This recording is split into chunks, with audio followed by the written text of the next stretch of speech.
Happy Friday, everyone. We've got some early morning rain. We'll spend the rest of the day with a nice slow clearing, breezy to windy at times. A mix of sun and clouds tomorrow, but also some of those gusty winds will be around. Then we're mostly sunny by the end of the weekend. And then next week, we've got some changes. Let's take a look at today's wind gust. Upwards of 25, 30 miles per hour at times across the upstate, 30, even 40 miles per hour at times across the mountains, especially as we go throughout the day tomorrow. So just know those winds will be up at times, really off and on throughout the entire weekend.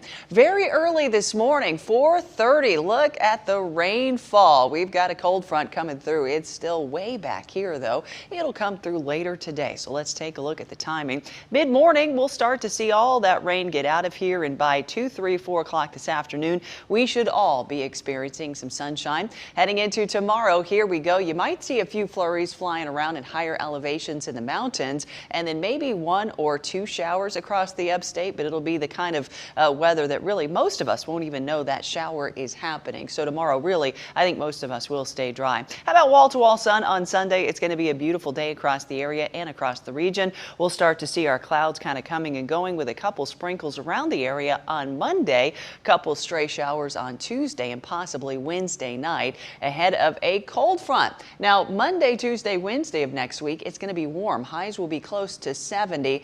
That cold front comes through and cools us down, and then some weather models beginning to suggest that cold front comes through, but we may not be done with the rainfall. We may see some of that linger into next weekend, but that is definitely not set in stone, but something we're watching.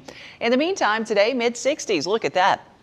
Breezy to windy at times today, tomorrow. It'll be a little bit breezy on Sunday as well. Heading into next week, the 70s are back Tuesday, Wednesday with that cold front coming through. That'll cool us back down into the 60s by Thursday across the upstate. It'll cool us back down into the 50s by Thursday across the mountains.